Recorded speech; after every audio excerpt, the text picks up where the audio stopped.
spending a lot of time in the audience. Being partial host. A partial host, yes. And then semi-attentive host.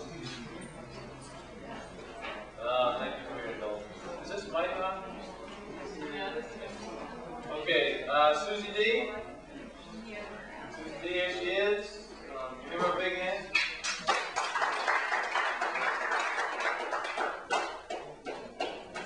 I'm glad someone talked about it into Spain. It doesn't sound like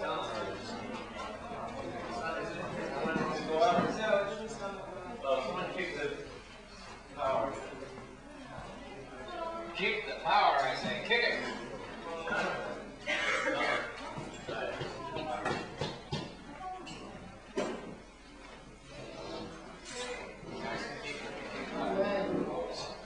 I'm glad Robin stayed.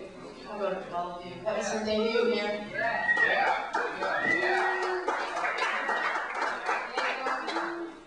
Okay, I'm going to do one that's straight out of Squawk. Page 12. Straight out of Squawk. That's right. There's 2 squawks left. The new, wonderfully formatted edition of Squawk. Pretty soon it'll be glossy, right, Jessica? Yeah. Yeah. Okay. This is one of my favorite dead heroes. It's about Mr. Phil Oakes, and just a really quick bit of background on the poem. I'm sure you all know that his 2 well-known songs were "I Ain't Marching Anymore" and "Outside of a Small Circle of Friends." What you may not know is that there was a seminal punk British band called Joy Division, and the lead singer Ian Curtis also hung himself. And their well-known song was "Love Will Tear Us Apart." So that's the background in his piece. It's called "The Marching Goes On." Rob told me yesterday that he'd been listening to Phil Oakes, and here I am now doing the same. Just that small mention brings all of it back. And the marching goes on, and the struggle remains. The more we cling to your words, the harder we cling to your memory. That circle of friends was too small to save you, and 500 out of 5,000 showing up in Chicago fed your frustration and sealed your despair. But I look around at those who barely show up for life.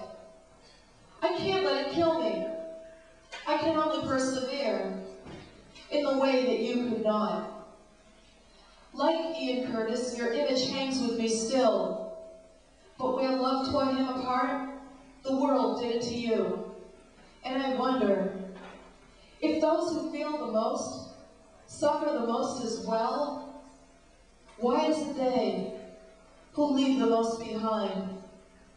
Why is it they who ignite and inspire, then snuff themselves out in a flash, extinguishing their energy, while the flames of their impact burn brightly as ever?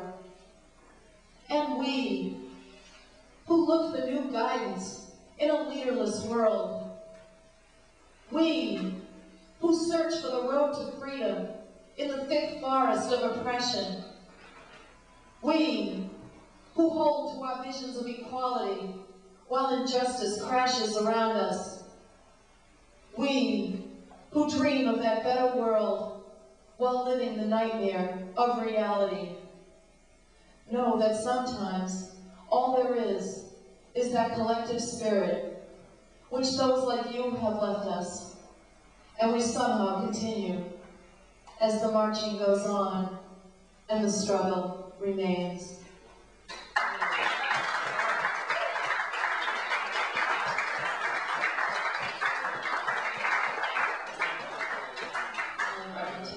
Okay, I've been really lucky lately. I've had a number of pieces published in different magazines, and this is my latest one that was accepted. I'm going to dedicate it to my father because he just informed me last week that he's been running a poetry column in his local paper, which has a circulation of 50,000, goes to 6 South Shore towns, and he's been using my poetry for it, which is real nice, except he's been changing the words as he sees fit, and keeping my name. That's my dad. Exposure, but do I want it? Which paper? the Mariner newspapers. Yeah. So anyway, this goes out to him. I wrote it about blocked communication, but it kind of fits here too. It's called, Where Do the Words Go? Where do the words go? I'm sorry, I can't believe this. Okay, let me start. Just rewind. He would cut that out again. Okay. Where do the words go that teeter on the brink of expression, that amass on the edges of tongues, in anticipation of oral liberation, when they're washed away in the final moments by waves of doubt and tides of fear? Where do the words go? And where do the thoughts go that rise up ripe and fully formed, yet wind up choked off and dismembered along the roadside of stifled communication? Where do the thoughts go? Do they lie together in graveyards of verbal carnage and buried intention, while weak and watery muttering and safe innocuous discourse, which says nothing and means even less, attempts to convey a mere fraction of original meaning and depth, while the truths lie decomposing into the sediment of declarations unuttered and passions left hanging, while the very elements which spurred their birth and powered their growth, the fires, the winds, and the rivers of emotion, now hasten their erosion and speed their decay. Where do the words go? Where do the thoughts go? Thanks.